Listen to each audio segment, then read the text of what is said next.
राहुल गांधी अपनी मां सोनिया गांधी से मिलने दिल्ली पहुंच सकते हैं। आपको बता दें कि गंगाराम अस्पताल में सोनिया गांधी दाखिल है, तो वो दिल्ली आ सकते हैं। 2 दिन से गंगाराम अस्पताल में भर्ती हैं सोनिया गांधी। पानीपत से भारत जोड़ो यात्रा का प्रोग्राम खत्म कर आज सोनिया गांधी से मिलने आएंगे राहुल गांधी। अपनी वालदा सोनिया गांधी की आदत करने के लिए जाएंगे राहुल गांधी। आपको बता दें कि रेस्पिरेटरी इन्फेक्शन डॉक्टर्स ने बताया था, जिसके बाद सर गंगाराम अस्पताल में सोनिया गांधी को दाखिल कराया गया था। कल ही सोनिया गांधी अस्पताल लाई गई थी और उनका इलाज इस वक्त जारी है। और आज उत्तर प्रदेश से हरियाणा में दाखिल होगी यात्रा। उम्मीद जाहिर की जा रही है कि यात्रा के बाद दिल्ली पहुंचकर गंगाराम अस्पताल में अपनी मां की आयादत करने के लिए राहुल गांधी पहुंच सकते हैं। कल सोनिया गांधी को सांस लेने में दिक्कत हुई थी, जिसके बाद उन्हें अस्पताल लाया गया। गंगाराम में उन्हें एडमिट किया गया था। डॉक्टर्स ने जब उनकी जांच की तो रेस्पिरेटरी इन्फेक्शन की बात सामने आई और इस वक्त उनका ट्रीटमेंट जारी है।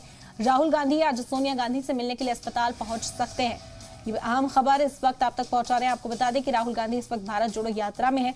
आज ये यात्रा हरियाणा पहुंचने वाली है उत्तर प्रदेश से, और यात्रा पूरी करने के बाद, आज का सफर पूरा करने के बाद राहुल गांधी दिल्ली पहुंच सकते हैं और सोनिया गांधी की आयादत कर सकते हैं। आपको बता दें कि 2 दिन से गंगाराम अस्पताल में भर्ती हैं सोनिया गांधी। पानीपत से भारत जोड़ो यात्रा प्रोग्राम खत्म कर आज सोनिया गांधी से मिलने के लिए राहुल गांधी पहुंचेंगे, आयादत करने आ सकते हैं दिल्ली। यह अहम खबर इस वक्त आप तक पहुंचा रहे हैं। रेस्पिरेटरी इन्फेक्शन सोनिया गांधी को हुआ और उनका इलाज इस वक्त जारी है।